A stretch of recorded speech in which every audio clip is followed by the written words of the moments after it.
दोस्तों, हमारी बचपन तो डोरेमोन और सिंचन देखकर गुजरी है।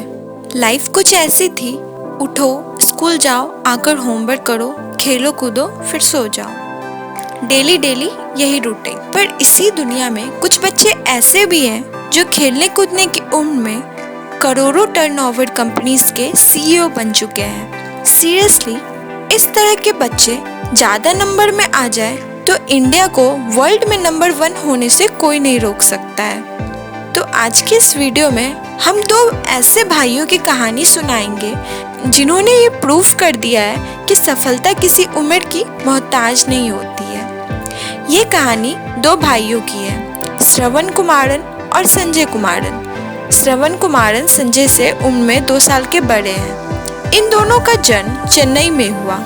इनके पापा का नाम कुमारन सुरेंद्रन है, जो कि एक सॉफ्टवेयर डेवलपर हैं और वे कॉग्निजेंट टेक्नोलॉजी सॉल्यूशंस के एसोसिएट वाइस प्रेसिडेंट के पद पर हैं। और माँ का नाम ज्योति लक्ष्मी है, जो कि एक फॉर्मर जर्नलिस्ट हैं। बचपन में ये दोनों भी एक नॉर्मल बच्चों की तरह स्कूल में पढ़ाई करते थे। एक दिन उनके पेरेंट्स ने उन्हें एक कंप्यूटर खरीद कर दिया, जिसके बाद उन दोनों को कंप्यूटर पर गेम्स खेलने में बहुत रुचि आने लगी। एक बार उनके पापा ने बोला कि तुम लोग दिन भर गेम्स खेलते रहते हो, पता है गेम्स बनाने में कितनी मेहनत लगती है। इसके बाद उन दोनों को तो एक अलग सा ही भूत चढ़ गया कि अब गेम खेलेंगे नहीं बल्कि बनाएंगे। वे दोनों बहुत ही ज्यादा इंटरेस्टेड थे जानने के लिए कि सब कुछ कैसे काम करता है। धीरे धीरे वे पावर पॉइंट, MS वर्ड सब कैसे तैयार किया जाता है ये सीखने लगे। और तो और वे लोग एनिमेशन एंड ग्राफिक्स में भी काफी ज्यादा इंटरेस्टेड होते गए और फोटोशॉप सीख लिया। उनके पापा उनको क्यूब बेसिक सिखाने लगे। इस तरह से वे दोनों प्रोग्रामिंग में भी पूरी तरह से इंटरेस्टेड हो गए। और बात करें टाइम मैनेजमेंट की, तो वे दोनों आराम से अपना टाइम मैनेज कर लेते थे। इनके मम्मी पापा इनको इंस्पायर करते थे और बोलते थे स्कूल जाना, कॉलेज जाना और फिर नौकरी करना एक नॉर्मल सी सपने हैं। तुम लोग कुछ अलग सोचो और कुछ बड़ा करो। 2011 में इन दोनों ने गो डायमेंशन कंपनी रजिस्टर करवाया।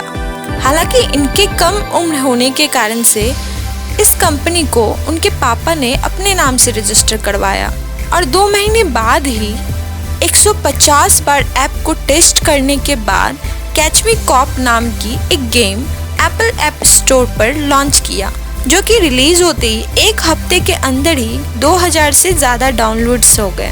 ये गेम अपराधियों को खोजने में मदद करता है। और इस पर संजय बताते हैं कि ये आइडिया उनको तब आई जब उनके स्कूल में पूर्व राष्ट्रपति APJ अब्दुल कलाम आए थे।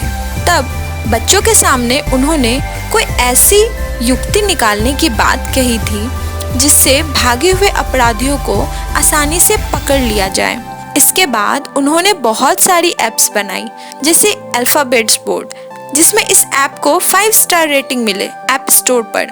इसके बाद car racing HD, E15, prayer planet एक ऐसी ऐप है जिससे लोग गॉड की, भगवान की प्रार्थना कर सकते हैं। गो डोनेट, जो कि एक प्लेटफॉर्म है जिसमें लोग खाना, कपड़ा सब किसी को डोनेट कर सकते। उन्होंने एक इमरजेंसी डायलर एप्लीकेशन भी बनाया, जो कि बच्चों और बुजुर्गों के लिए था, जिसमें एक ही समय में करीब 9 इमरजेंसी कॉन्टैक्ट्स को फोन किया जा सकता है। और एप्लीकेशन में शानदार प्रतिभा दिखाने के बाद उन्होंने वर्चुअल रियलिटी के क्षेत्र में भी काम किया। इन्होंने गो VR नाम की एक हेडसेट बनाया। इसकी विशेषता ये है कि बाकी वर्चुअल रियलिटी डिवाइस से इनकी डिवाइस 5 गुना सस्ता है, लेकिन सस्ता होने के बावजूद भी उन्हीं के बराबर परफॉर्मेंस देता है। इन्होंने इतनी ही कम उम्र में वो सब हासिल कर लिया है जितने कि लोग पूरी जिंदगी में नहीं कर पाते हैं। इतना ही नहीं, उन दोनों ने समाज सेवा में भी हिस्सा लिया और डिसाइड किया कि अपनी कमाई का 15% हिस्सा वो गरीब बच्चों की भलाई में लगाएंगे। उन दोनों ने अब तक 12 से ज़्यादा ऐप को एप्पल स्टोर और गूगल प्ले स्टोर पर लॉन्च कर चुके हैं, जिसमें सभी ऐप्स जमकर पसंद किए गए। इन दोनों इंस्पायरिंग भाइयों को TEDx talk and SAP event जैसे बड़ी बड़ी प्लेटफॉर्म पर भी इनवाइट किया गया है। वे दोनों बताते हैं इस जर्नी में उनके मम्मी पापा ने उनका बहुत साथ दिया। जब भी किसी चीज़ की ज़रूरत होती थी उनके पापा हमेशा लाकर देते थे और हर चीज़ में उनकी मदद करते थे। इस तरह से वे तब से लेकर आज तक कभी नहीं रुके। ये दोनों स्टीव जॉब्स से बहुत ज़्यादा इंस्पायर थे। दोस्तों, हर इंसान में बराबर काबिलियत है, पर कुछ लोग इतनी जल्दी इतने आगे निकल जाते हैं क्योंकि समय पर अपनी काबिलियत को पहचान लेते हैं। और मेहनत एक ऐसी चाबी है जो कि एकमात्र रास्ता है बंद भविष्य के दरवाजा खोलने की।